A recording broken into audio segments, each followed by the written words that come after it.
দারুণ মজার একটি মুখরোচক রেসিপি পলি মাছের কোপ্তা।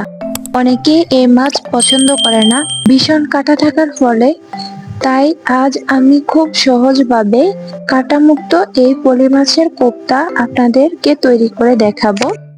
দেশি ও পুরনো একটি রেসিপি। আসসালামু আলাইকুম everyone, welcome back to my channel. I hope আপনারা সবাই ভালো আছেন। আপনাদের দোয়ায় ও ভালোবাসায় আলহামদুলিল্লাহ আমিও ভালো আছি। যদিও এই রেসিপিটা করতে একটু ঝামেলা হয়, তারপরও খেতে কিন্তু অনেক বেশি মজা হয়। তো আমরা এখানে একটু বড় সাইজের 3টা পলি মাছ নিয়ে নিয়েছি। মাছগুলোর মাথা আলাদা করে নিতে হবে, তাই আমরা আলাদা করে নিয়েছি।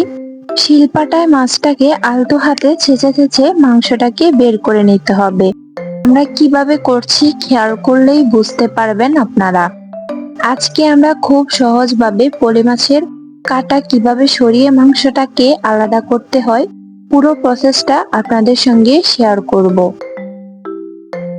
তারপর চামড়া থেকে এভাবে করে মাছ আর কাটাগুলো একদম ভালোভাবে সরিয়ে নিতে হবে একটা চামচের সাহায্যে। আপনারা একটু খেয়াল করেন, তারপর আপনাদের অনেকটাই সহজ হয়ে যাবে। মাছের মাংস, কাটা, চামড়া সবকিছু কিন্তু একদম ভালোভাবে আলাদা করে নিতে হবে। দেখতে দেখতে আমাদের কিন্তু সবগুলো কমপ্লিট হয়ে গেছে। এগুলো হচ্ছে কাটা আর এটা হচ্ছে মাছের কিমাটা। এখানে কিন্তু একটাও কাটা নেই। এবার এই কিমার সাথে দিয়ে দিয়েছি এক টুকরো দারচিনি, কয়েকটা এলাচ আর একটা তেজপাতা একটু কেটে। তারপরে দিয়ে দিয়েছি 1 চামচ হলুদের গুঁড়া, তারপরে দিয়ে দিয়েছি 1 চামচ মরিচের গুঁড়া, তারপরে দিয়ে দিয়েছি এখানে হাফ চামচ আদা ব্লেন্ড, তারপরে দিয়ে দিয়েছি হাফ চামচ জিরা ব্লেন্ড। তারপরে এগুলো সবকিছু একদম ভালোভাবে শিলপাটায় পিষে নিতে হবে। এই তো দেখতে দেখতে আমরা কিন্তু সবগুলো পিষে নিয়েছি, আমাদের একদম কমপ্লিট। এবার দিয়ে দিচ্ছি পরিমাণ মতো লবণ। তারপরে এখানে একটু সয়াবিন তেল নিয়ে একদম ভালোভাবে সবকিছু মিক্স করে নিতে হবে হাত দিয়ে। এই তো দেখতে দেখতে আমাদের সবকিছু একদম ভালোভাবে মিক্স করা কমপ্লিট। এবার মাছের যে চামড়াগুলো ছিল পরিমাণ মতো কিমা দিয়ে দিচ্ছি। এখন এই কিমাটা চামড়াটাকে দিয়ে যতটুকু সম্ভব ঢেকে দিতে হবে। আপনারা একটু খেয়াল করলেই বুঝতে পারবেন।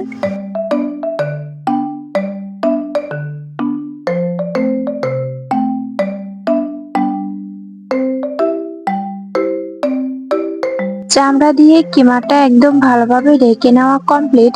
এমন ভাবে ঢেকে নিলেই হবে, এই কিমা কিন্তু ভাজার সময় বের হবে না। এবার আপনাদেরকে আরেকটাও দেখিয়ে দিচ্ছি কিভাবে চামড়া দিয়ে কিমা ঢেকে দিতে হয়।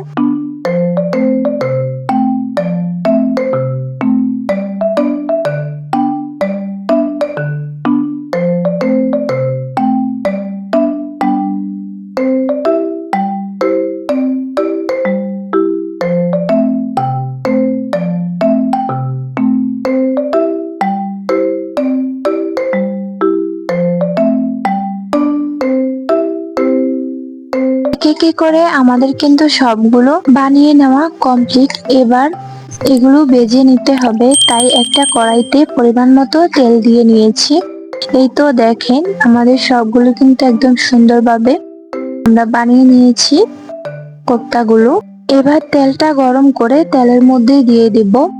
এখানে কিন্তু একটু বেশি করেই তেল দেওয়া লাগবে। এক এক করে সবগুলো আমরা দিয়ে দিচ্ছি। তারপর এপিট ওপিট করে সুন্দর করে ভেজে নিতে হবে। আপনারা দেখতেই থাকেন।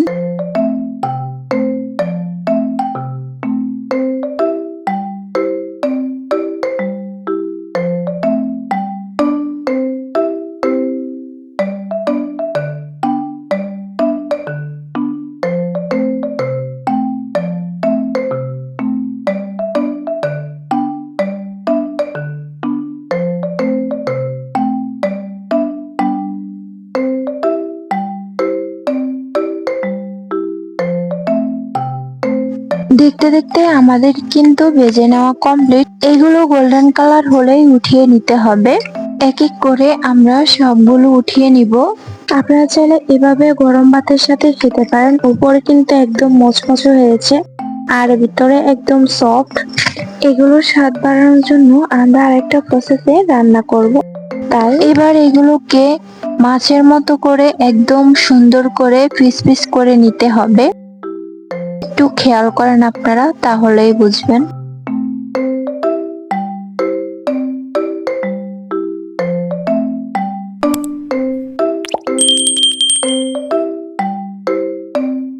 দেখতে দেখতে আমাদের সবগুলো পিস করা কমপ্লিট। এবার একটা কড়াই গরম করে নিয়েছি, এখানে এবার পরিমাণ মতো সয়াবিন তেল দিয়ে দিয়েছি। তারপরে তেলটাকে ভালোভাবে গরম করে নিতে হবে।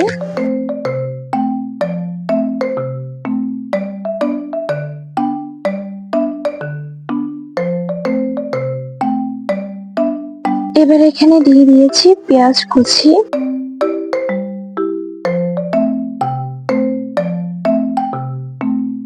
তারপরে কয়েকটা কাঁচামরিচের মাঝখান দিয়ে একটু কেটে দিয়ে দিয়েছি। তারপর এগুলো একটু নেড়ে চেড়ে নিতে হবে। তারপরে এখানে দিয়ে দিয়েছি 2টা তেজপাতা একটু কেটে। তারপরে দিয়ে দিয়েছি 2 টুকরা দারচিনি। তারপর আবার একটু নেড়ে চেড়ে নিতে হবে। তারপরে দিয়ে দিচ্ছি 1.5 চামচ রসুন ব্লেন্ড।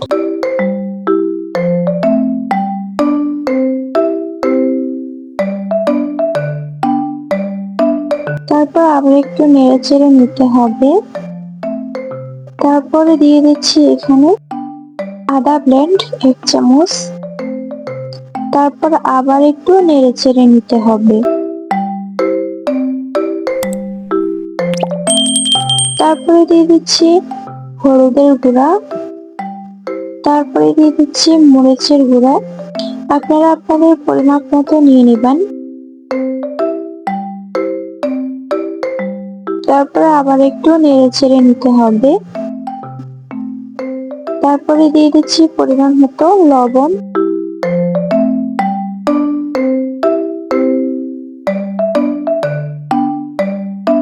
তারপর আবার একটু নেড়ে চেড়ে নিয়ে এবার দিয়ে দিচ্ছি সামান্য একটু পানি। পানি দিয়ে তারপরে আবার একটু নেড়ে চেড়ে নিতে হবে ভালোভাবে। এবার দিয়ে দিচ্ছি এখানে গরম মশলার গুঁড়া। আমরা কিন্তু আজকে এই রেসিপিটা নারকেলের দুধ দিয়ে করব, তাই এখানে 1/2 কেজির মতো নারকেলের দুধ নিয়ে নিয়েছি। এবার একটু একটু করে নারকেলের দুধ দিয়ে দিব, দিয়ে আস্তে আস্তে করে নেড়ে চেড়ে নিব। একটু একটু করে দিতে হবে, সবটা একসাথে দেওয়া যাবে না।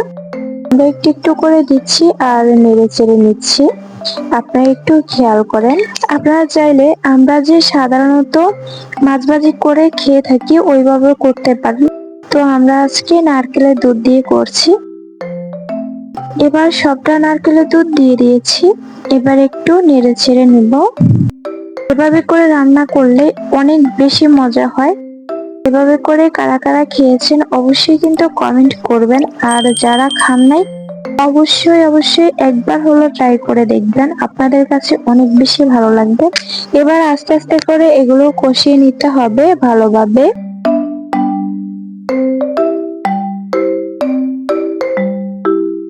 এবার কিন্তু আমাদের একদম ভালোভাবে কষিয়ে নেওয়া কমপ্লিট। এবার আমরা কোপ্তাগুলো এক এক করে সবগুলো দিয়ে দিচ্ছি।